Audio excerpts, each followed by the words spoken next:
So ladies and gentlemen, mga kaibigan, hindi lahat ng ating mga kasama sa buhay ay pwede na lang natin pabayaan kapag alam natin na meron silang naging mga problema sa addiction, mga alak. Alam mo, marami tayong mga kaibigan dyan na hindi nila alam na before mamaga ang iyong katawan at magkaroon ka ng mga internal problems mo sa pag-inom, bago maubos ang ating mga konting naiipon sa sugal, at bago may mangyaring malala o masama sa mahal natin sa buhay dahil lang sa drug addiction. So there is hope.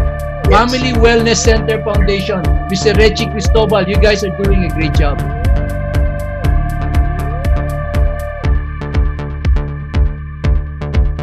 All right, you're an executive director, you're the relation therapist, you're the life coach of Family Wellness Center, and you're also a resource speaker for the Department of Health. Am I correct? Yes, sir. Yes. All right, tell me about your center. You founded this with somebody else, right, in the beginning? Yes, I founded it with Pablo Araneta, the late Pablo Araneta, who comes from the Araneta family. Some call him Toto, but he passed away several years ago. We put up Family Wellness September 9, 1999, here in Makati. Upon his prodding sa akin, because he was my mentor, he was also my counselor, and he was like a family therapist to my family. Mm-hmm. So we became very close, and he said, one day he said, why do you want to put up a center with me, no? My only advantage by then was, I already studied addiction counseling, addiction treatment. I just came from the States. I did enroll in Harvard Medical School in Hazelden. By that time, I felt I was kind of ready. I was not a mediocre, Right.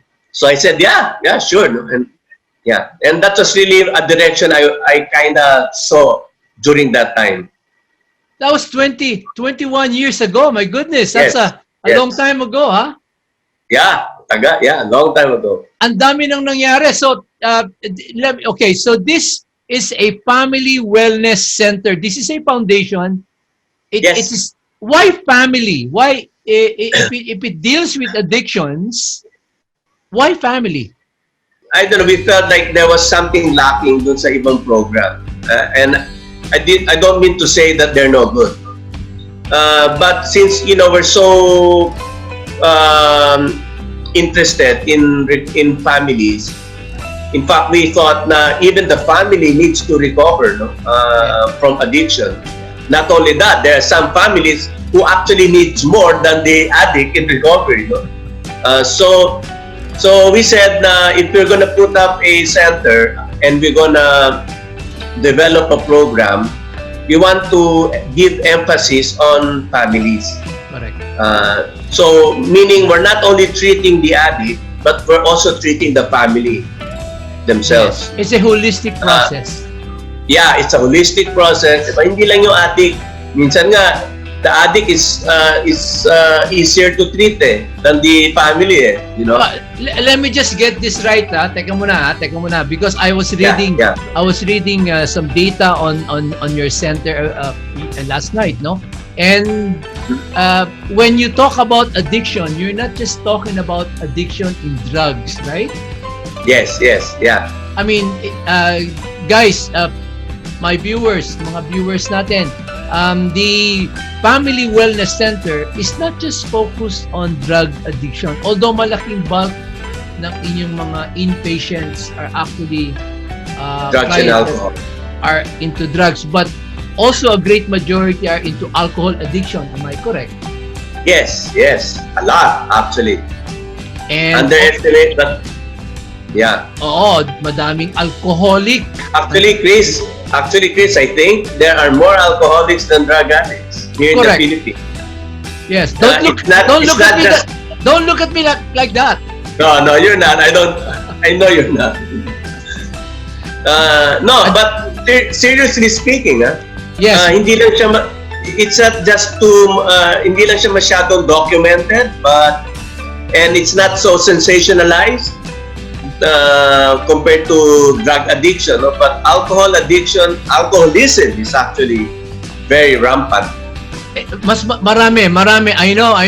They remain undetected, and the society seem to just simply accept the fact, no? Oh, Yes. yan. Okay, so it's not just your drug addictions program, not just your alcoholism and alcohol dependency program, but you also have gambling addiction programs, no?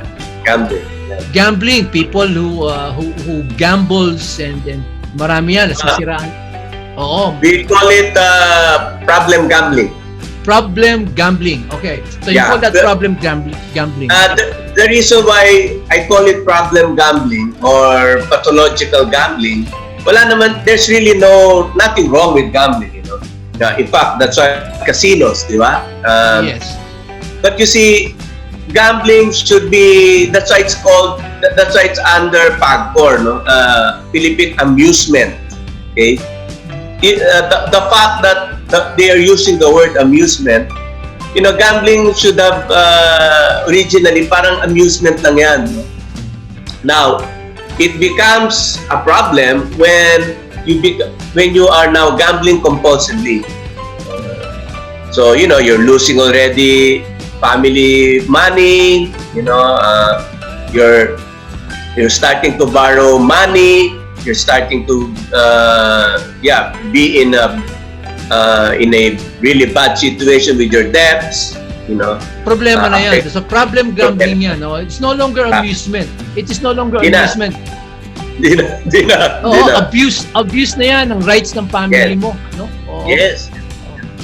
Maraming problemang ganyan, Sir Rechi. Marami. Yes. So meron kayong mga and they come to you because of their compulsive gambling?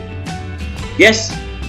Yes, some voluntarily come to us to seek help. The others naman, which is normally, most of the cases, ganito yung nangyayari, it's the family who comes to us seeking for help. Especially the spouses.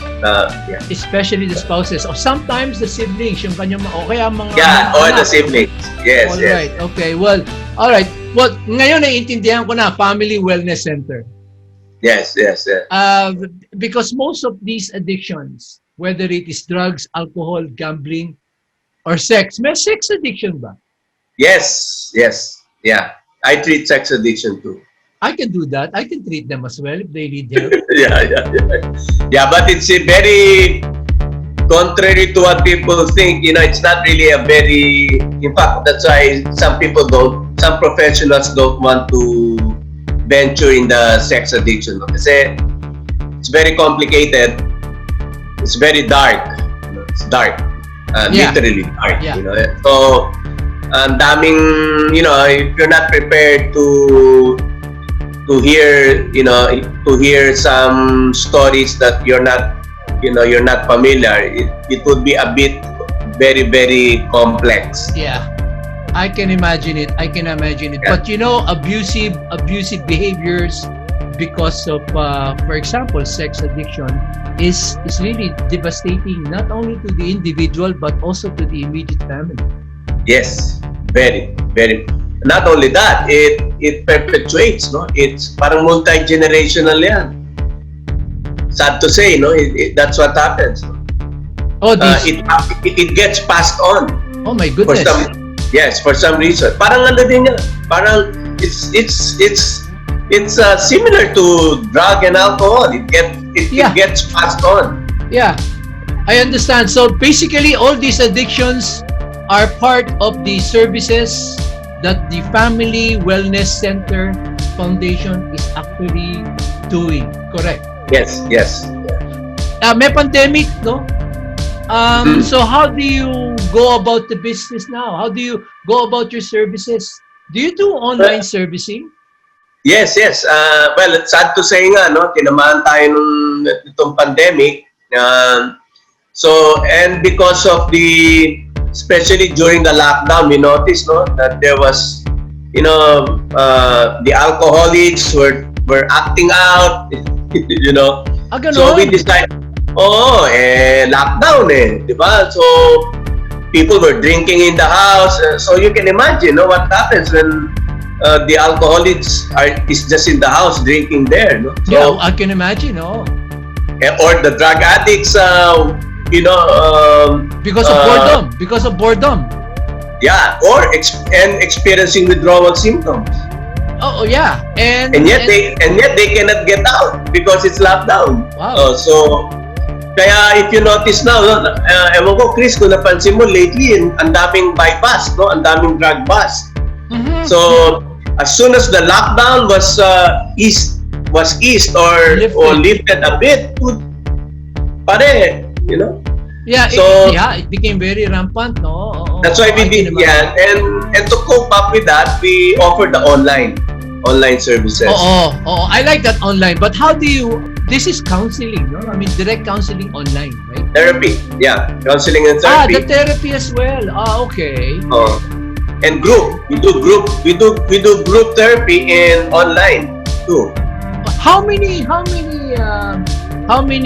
Case managers, okay. counselors, case How many managers. case managers and counselors do you guys normally have in your service at any given active time? Well, we have 3 to 4 Okay. case managers at any given time. Yeah. So they handle the group therapies. We also do one-on-one kung kailangan. Okay, and these are done online. But now, because of the GCQ, we opened again our face-to-face sessions. Ngayon nakakapunta na uli sila sa center, di ba? Oo. Yes. But some still opt for online, which is fine. Okay na yun. Baka hindi pa sila ready, natatakot. Oo. So we're offering both the online and the face-to-face sessions. Correct.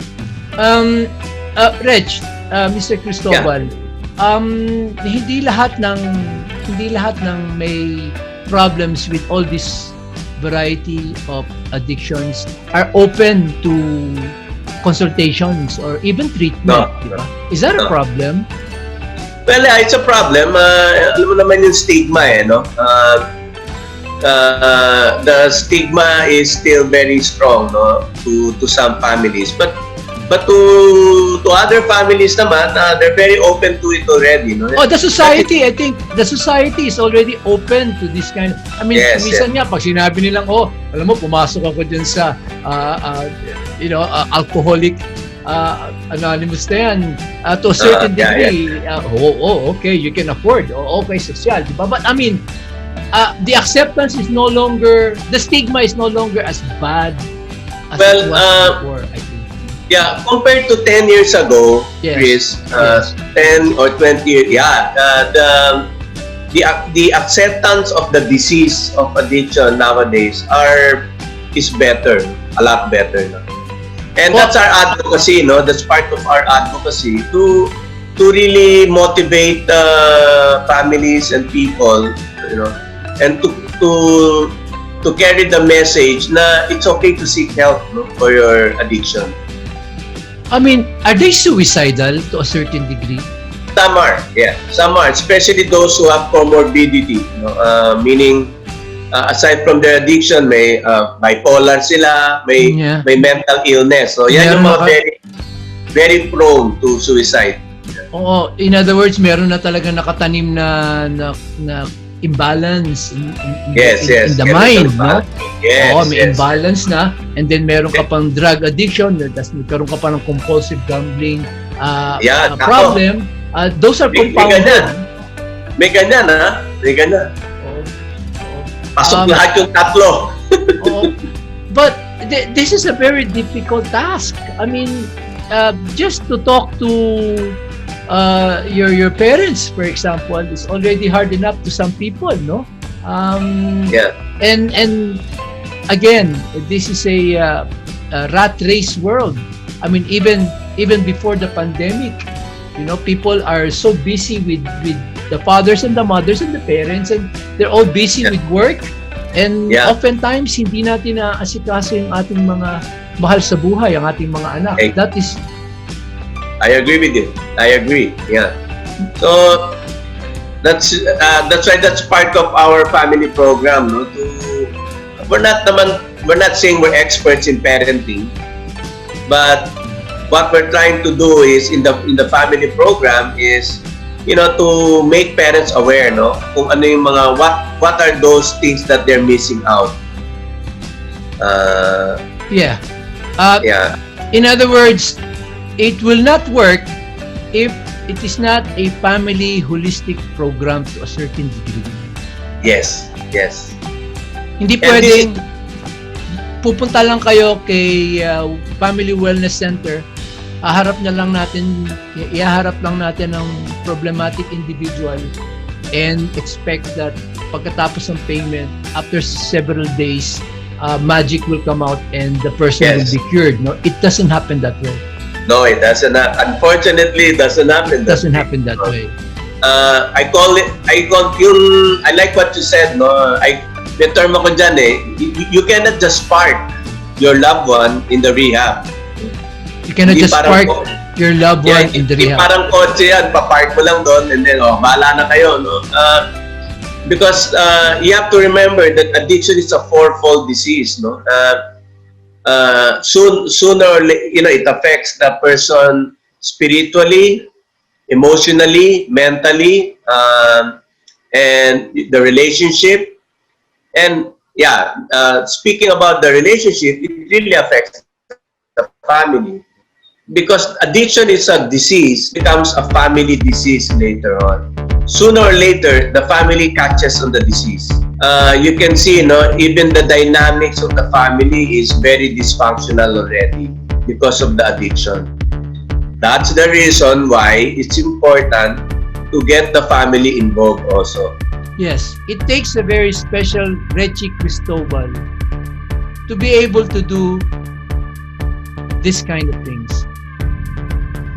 Hindi naman, you know, I really don't consider myself special. No? I think the only difference is, you know, I'm very committed, dedicated to help people. At least I have some education on helping people with addiction problems, no? But I don't really see myself special, no? Siguro lang I can empathize with these people since, you know, if it's okay, you know, since I'm also in recovery, so I can really understand how it feels. And I think that's where my quote-unquote being special just comes in. Exactly what I meant. Exactly what I meant. It takes, I mean, I've seen some people who have recovered. I know some people closer to my heart. I know, but only a few have the courage and the dedication to dedicate their life. You've almost dedicated your entire life into these programs. So whether you like it or not, to a lot of people, especially those who've been into your program, you are special. Well, thank you. Yes. Well, that's what they say, actually. Yeah. All right. So for those who would like to get counseling, for those who are also would like to inquire, if there are any questions, if you have family members who you think may need help in drug addiction, in alcoholism, in gambling addictions, psychological concerns, people who are depressed, the Family Wellness Center is available. You can actually find them in Facebook, and you can actually dial their numbers, get in touch directly with Sir Rechi Cristobal. Tama? In our website, all the information you need about us, about the program, about our services, our treatment protocols are all in website. Good. So, very good. And we will also post it right here.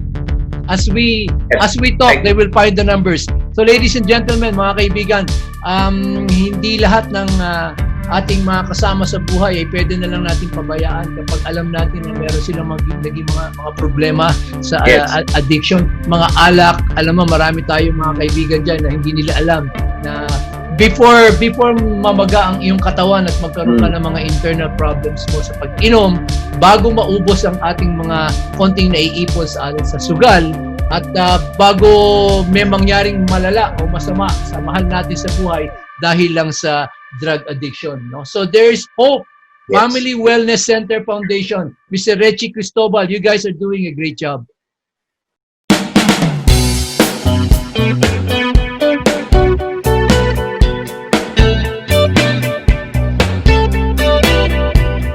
Alright, pero hindi lang naman yan ang ginagawa ni Sir Rechi Cristobal eh. Oo nga, yeah. Thank you for sending me the shirt. Let me just get up just a little bit. There you go. Bamboo Black. Ayan, Bamboo Black.